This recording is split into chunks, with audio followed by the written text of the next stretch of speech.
Welcome into the Illini Inquirer Podcast, and why not have a second podcast on that game? If any game is deserving of two reaction podcasts, it's that one. And didn't want to bother this guy late last night because he was in Ann Arbor, and we had with Tulip and Joey and my thoughts on the game, but I wanted thoughts from a guy who was actually there. And Derek Piper is our go-to on the road this year. We only get one guy on the road this year, and you were one of the few people in person to watch Illinois just annihilate number 2 Michigan, Derek Piper, in person.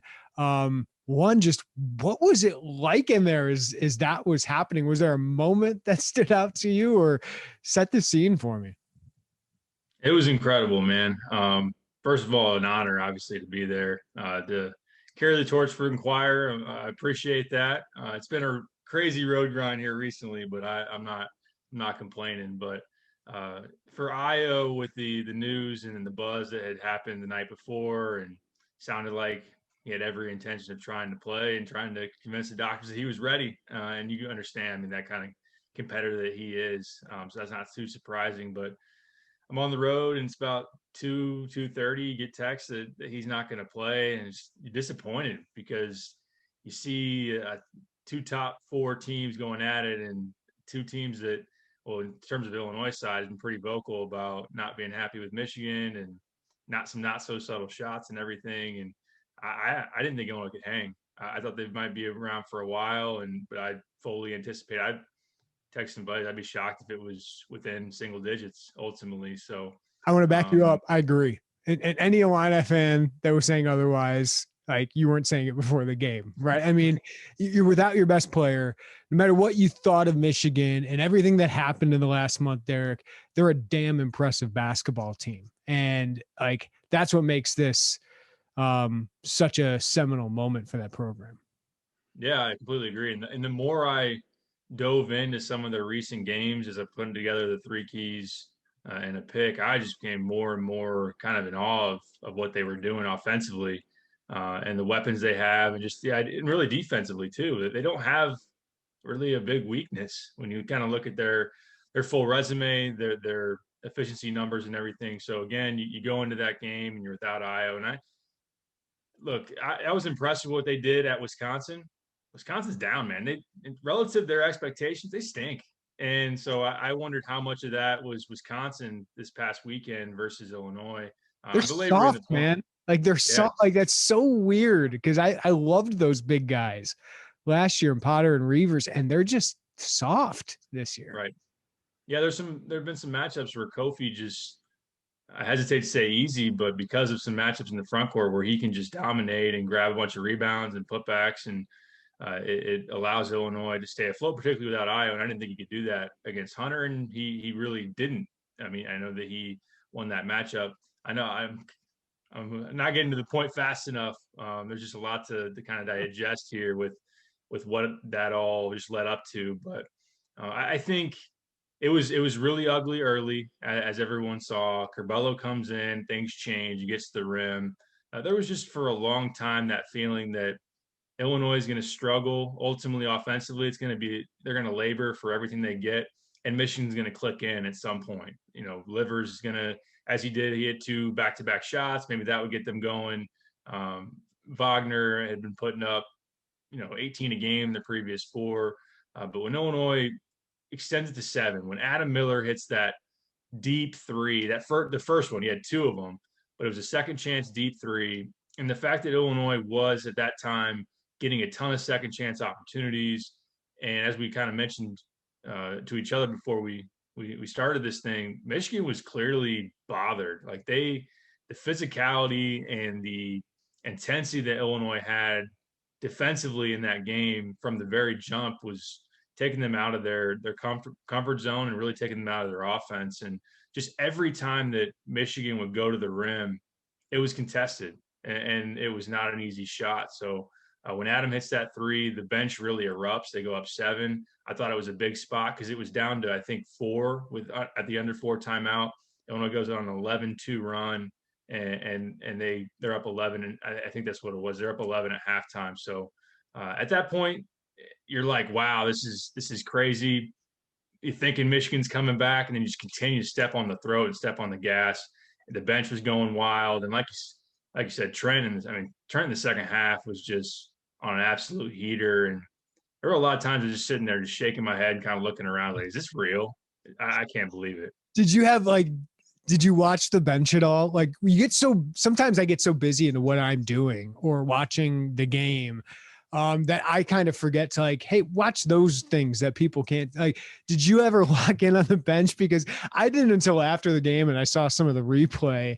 But there were some moments where the bench was just going absolutely nuts. And I'm wondering what that was like in a quiet arena to have on one end, Michigan, the number 2 team in the country, just dead quiet and hands in on their faces. Right. And then to see Coleman Hawkins and Connor Servant and Tyler Underwood celebrating Trent's crossover 3 before it even went in the net. Like Tyler knew it was going in. Like, did you get to lock in on any of that? Yeah, and I can't wait to go back and watch the replay and get to see even more. Like you say, you're going to get dialed into the game. But I was paying a decent amount of attention to Io. And I mean, that dude was all smiles, having a bunch of fun, like leading defense chants. And that was really cool to see out of a guy that had to be extremely disappointed to not be out there. And he was able to still make his presence felt. It was interesting to see him stand at midcourt and kind of just stare down Michigan for a while in those warm-ups. But yeah, there's no doubt. I think that kind of like I'm still here. Like, yeah, and this is my team. I still got them. Yeah. Right. It's funny with the bench setup. I know a lot of people, they kind of make fun of it and say, these guys are with each other. They practice together. They're in team huddles. Why are they spaced out this much? And it's like the NBA bubble bench, but what it's allowed is like your own kind of hype corner. And these guys are like bouncing off each other and like chest bumping and able to stand up and just kind of go crazy. And there's just, as we've heard, when Illinois now, it's really home and road, when they hit those big threes and you're boom, like that echoes. And that was a presence that Illinois was able to have against a Michigan team that had every reason to be fired up to play Illinois. They could have clinched the Big Ten title. They could have said, hey, you disrespected us, your coach disrespected us in some press conferences, and it was Illinois that was making all the noise, and that was pretty special. That boom thing, like, I think that's new, like, to this year, and it's great. It's a great thing in the stadiums, and I wonder if like Crush will roll that over in the next year. I wonder if that becomes the thing. Like the Crush just goes boom after every 3. If you do go back and watch the replay, Derek, watch Bobby Geekus in the corner. Like some of his stuff, like Trent Frazier would make a layup and he's got this pose that he just does like this to it. And every big one, like Kofi Coburn had a strong take over Hunter Dickinson. You just see Bobby just flexing and not saying anything. It was just, it was cool to see it. It was such a fun night for Illinois basketball. But I know Coleman after the crossover 3 by Trent. I mean, everybody on that bench after that one. I know Coleman was doing some funny stuff.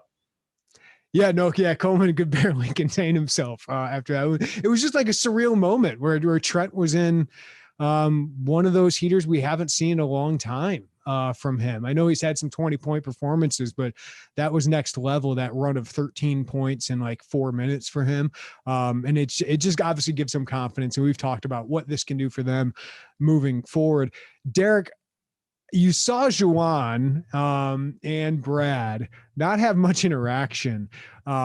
And I had Ira Weintraub on, and sorry to all the Illini fans that really wanted me to push back. I didn't have like the timeline in front of me at that time. So whatever, if you're upset about that, but that's their reasoning or the way they're explaining it.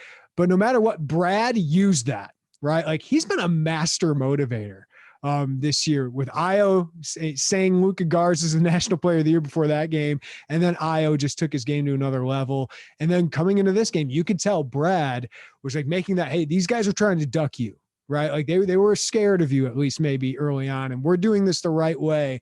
And whether like Michigan, you believe what Ira told me or not, Brad used that. Right. And they used it to get an edge. And that's what Brad's all about is that edge. So it seemed to play a big role last night, Derek. Yeah, that was one of the moments that stuck out the most to me, and one of the cool parts of being able to see what their interaction was. There was like 4 minutes, 4 or 5 minutes before the national anthems, and Brad walks over to the Michigan bench, and kind of the sportsmanship, kind of cordial way to go, and the fist bump, the master up, and usually you share some words and maybe have a quick chat. I mean, thinking back to the Iowa game, I know you were there for that. Like him and Fran were just yucking it up for a while. Like 20 really, minutes, like 20 yeah, minutes. They're yucking it up like an hour before the game. right. So by contrast, where Brad goes over there and extends the fist to Juwan, and Juwan gives him one back, and he had some more. He kind of, you could tell he was telling him something, and Juwan just kind of looked off and didn't give him a whole lot back. And it was interesting that, I mean, clearly it seems like, and I don't want to say for a fact, 'cause I wasn't there. I wasn't like close enough to hear what was said, but it was clear that that was a fairly brief interaction, even compared to maybe Brad with Phil Martelli and some of the other guys. And he goes back, and as soon as Brad gets back to the Illinois bench, there's Antigua coming up to him. There's Jeff Alexander going up to him, and I kind of just laughed to myself, saying, they're probably like, what did he say? What did he do? I kind of saw that he didn't give you much, and but yeah, for Brad, I mean, he had to know, and it was all within the Michigan media going into this game, just kind of that Brad was approaching it the wrong way, or being disrespectful to Michigan. And it seemed like Jawan, based on the reaction, I can only say that it seems like he took exception to that. Now, it was kind of, I respect Brad for being honest about it, and it was kind of ballsy though. The way that Michigan is playing, to give them any kind of extra reason to get up for you, and then you, by circumstance or without IO, like you were setting up there to be the other one. I mean, I think if you're projecting it, be the other one on the side of the beating. But for then you to have your guys that ready, that amped up, that locked in, and go and do that said a lot. Derek, I'm kind of rewatching the game today, and because I'm trying to figure out defensively what they did. And I think Brad said after the game, Orlando Antigua had the scout, and I know Chin's kind of been in charge of the defense, and Steven runs the offense. Of course, Brad is the head of all of this, but that was masterful. That was a defensive performance we couldn't have dreamed of 2 years ago, because they wouldn't have done that 2 years ago. But also the personnel and the individual defensive efforts. I thought that was Kofi's masterpiece defensive performance on Hunter Dickinson. Dickinson didn't get a field goal on Kofi Coburn. Georgie had a really good night in the post as well. But Trent Frazier and what he did to Mike Smith, I think that really helped everyone else with, like, Franz didn't get good looks. He had to take people off the dribble, which, he can do when he's long, but he was frustrated. And Isaiah Livers just didn't get any open shots. But Mike Smith had 0 assists, and he missed a bunch of shots. Like, man, I hope Trent gets all defensive team, and I'll keep putting it out there just because, I don't know everybody who votes for it, but a lot of it I think is stats. It's steals, it's blocks, and 1 year AJ Hammond's got defensive, team, and I was like, what is going on here? He's not even a very good defender. He just hangs around the rim.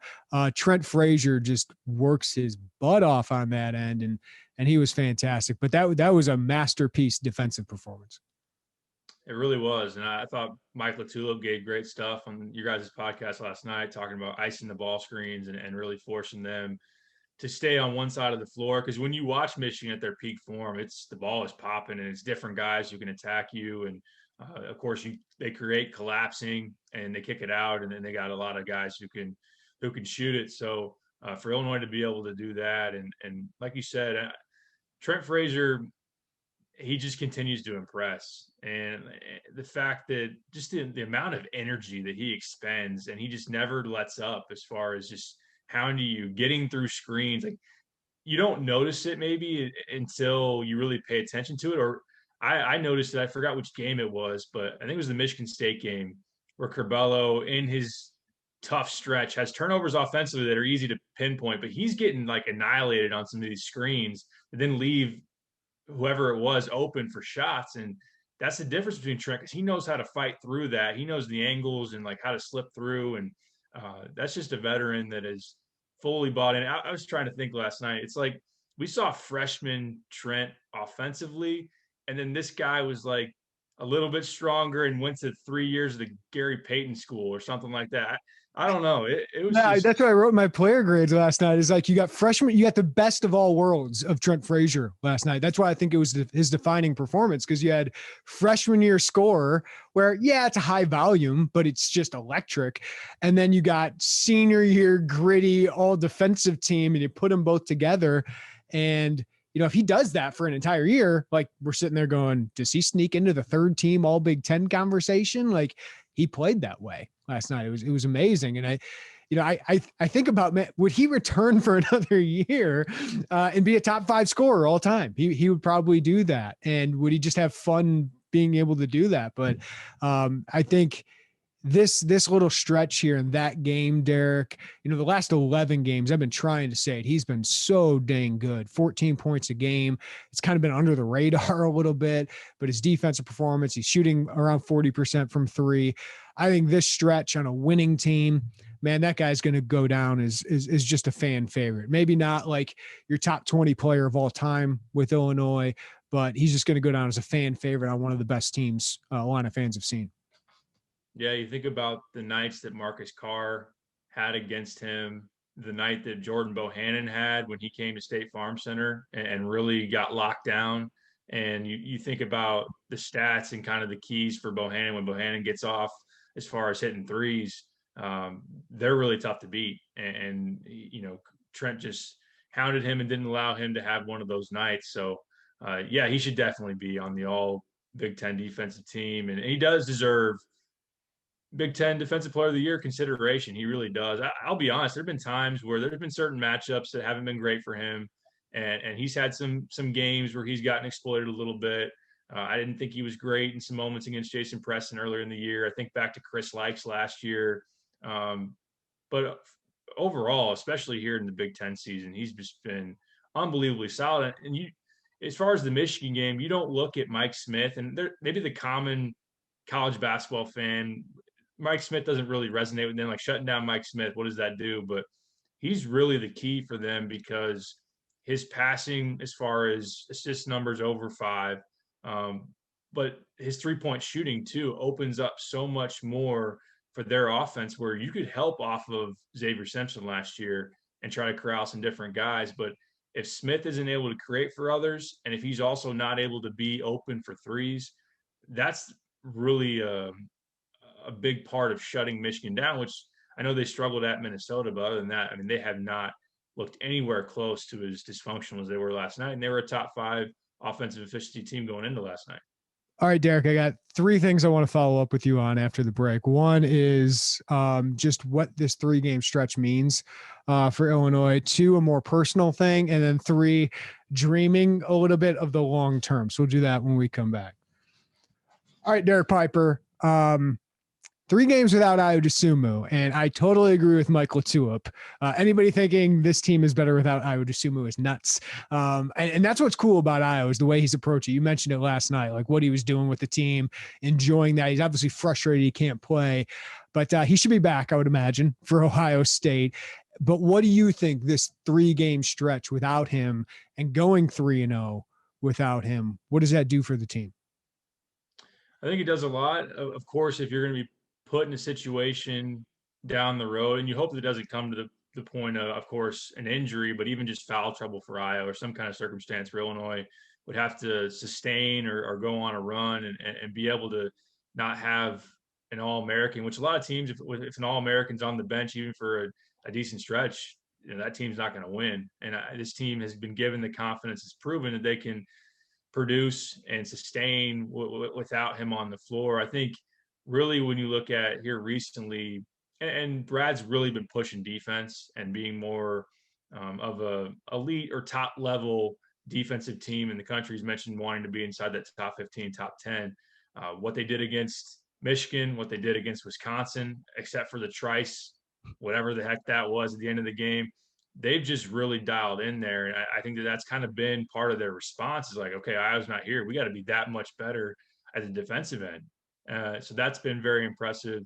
Of course, Curbelo with the plays he's making, and to not make – I know he had quite a few turnovers against Wisconsin, but overall just to to have that confidence and that never blink. And I was gone. I'm a freshman. I haven't been put in these circumstances, and to be able to just make play after play after play, especially against Michigan, and then Trent, I think can be the. It's funny to ask Brad. I know Brad got asked last night. Can you be better from this? Like from Iowa sitting now, like is there a better thing that comes from it? Like would that ultimately be like, that's a good thing that happened to you? Maybe. It's funny to say that, but maybe like I think Trent Frazier is a good example of that. It'll be interesting to see how they pick their spots and find that when Iowa's back. But it's not like Iowa's a selfish superstar or any means. So I think that has been very encouraging, and just kind of letting Adam have a moment, a night against Nebraska. All of that plays into when Iowa comes back. Just guys playing with a lot of confidence, and knowing what it looks like to be able to play at their peak or in a high level. Yeah, I think this team's responded to every piece of adversity this year. And Michigan State, I think their toughness came into question again, right? And their physicality, and then they did that to Michigan. So I think that was a great response to that as well. And I think the key word is confidence for Curbelo, who is going through a tough stretch. Frazier, hasn't lacked it, but I think even he is like, man, I can have those games. Like I can be assertive offensively if I'm feeling it. And then obviously Kofi's continued to be a star that you can build around, which I got a follow-up question on that. But personally, Derek, I remember we were covering so many losses, right? So many losses, or football or basketball. And we kept telling ourselves, because that gets old, right? It gets old writing about it. It gets old having to interact with all our great, subscribers and readers and listeners, that they're not happy, right? So this is enjoyable to cover, right? So finally we are covering, and last year was great to cover. Illinois football 2 years ago was a ride to cover for a month. But what is this like for you to cover one of the teams that's now got the national spotlight on it? Steal some words from Trent last night. It's incredible, as he likes to say a lot of times, and it's starting to feel pretty special, honestly. When you think about, I'm Champaign kid.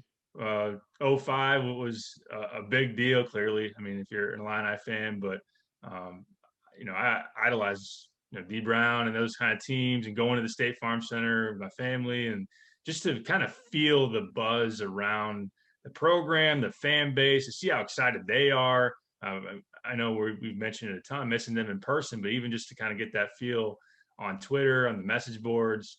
But to be here and just, like you said, it's more fun to cover a winning team. Like whether you're going to be, and we're not the fanboys out there that maybe some are who do this, but it's great to finally have those exciting moments, those great stories, and the position that me and you are in as far as piecing it with the recruiting. We get to know these guys over a long stretch of time.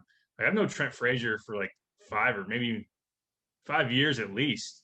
Known Io for a long time. So to see them where they've been, how they've progressed, the losses they had to go through, the mental toll that it took on them, and to just see the joy that they have right now and just the success that they're having. And we talk a lot about potential, when we're talking about players or teams or whatever, and just to know that they're doing what they said they could do and they're showing it. And it's just really exciting to be along for the ride. And how many times do we write the story? Illinois at Indiana, they get blown out. Illinois at X, they get blown out. And we looked at each other after a lot of these games that, like you said, it'll be worth it, right? And there's kind of that ... at the end, I don't know, maybe. And that's here. So that's a lot of fun. Well, Indiana's not, which is weird to me that Archie is struggling so much. I do remember recording the DeMonte Williams podcast, right? We reacted to his commitment at a halftime one time. Yeah. It was that was 5 years ago, right? That was a long time ago. I remember Aaron Jordan committing, and that was a long time ago and a lot of losses ago. But man, that seems like it's in the past, because now, Derek, you're seeing this program. This isn't just about Io.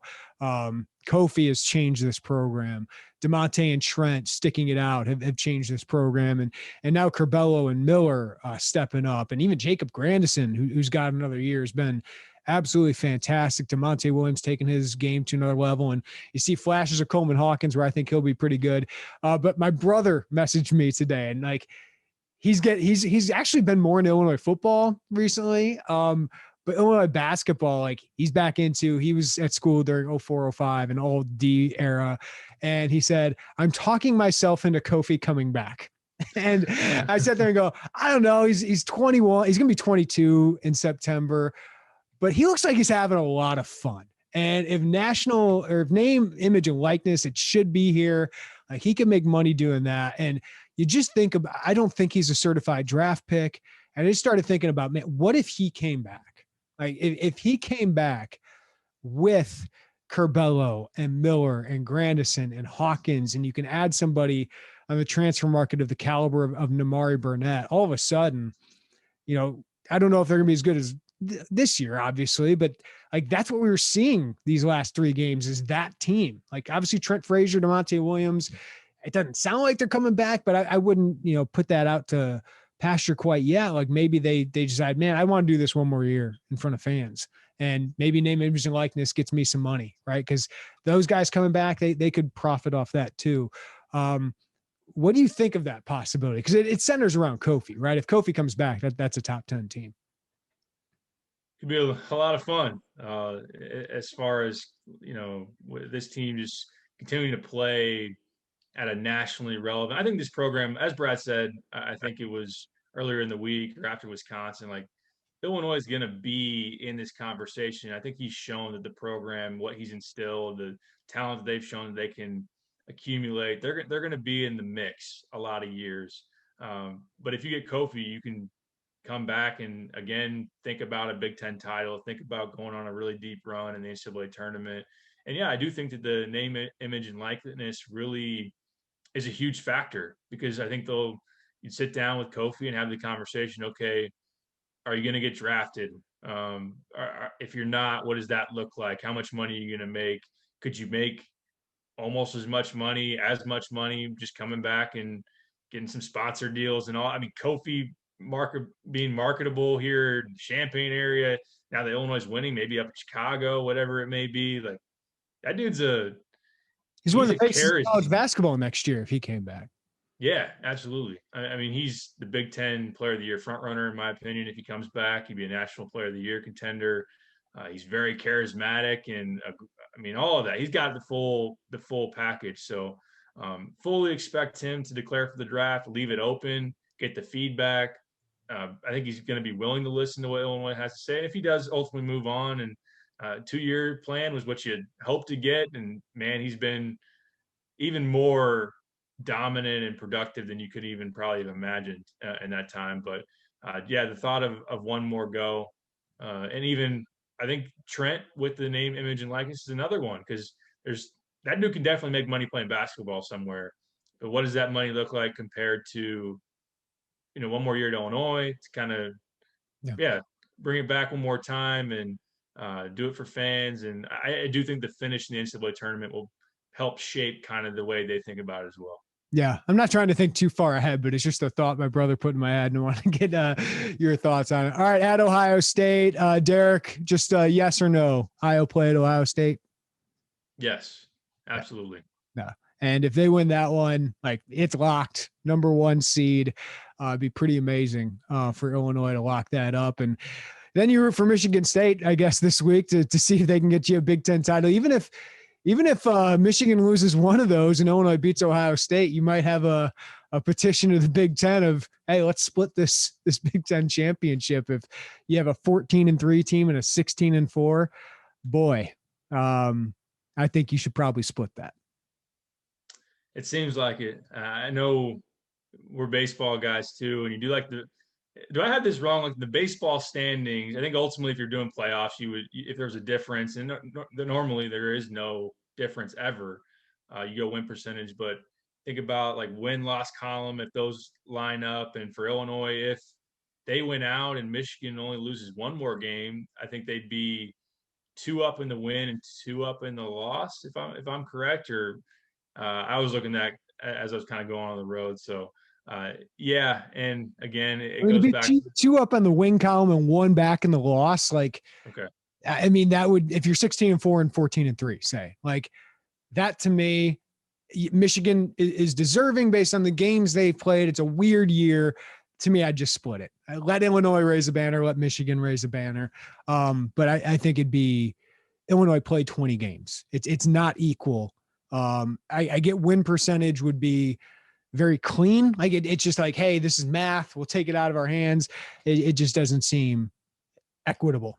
And I think, in this kind of year, I think everyone would be okay with splitting a Big Ten championship that way. It's hard to argue with, especially when you have the head-to-head over Michigan. And yeah, if you do go to Ohio State, and as Brad's talked about, it is about, as he's calling the final chapter, it's about March, and that's really going to define ultimately what this season is. But like you said, I mean, a Big Ten championship's a banner. It's a big deal. They should be celebrated more. They should be like that. That's the grind. Like that is more important than a Big Ten tournament weekend. And to be honest with you, sometimes it's a better measure of success than a run in the NCAA tournament, but the tournament is what we care about, right? Like those are where the biggest memories are made. So I get it. Especially analytically, we look back and this is going to be viewed as one of the best years for not only the conference, but like for a individual conference period.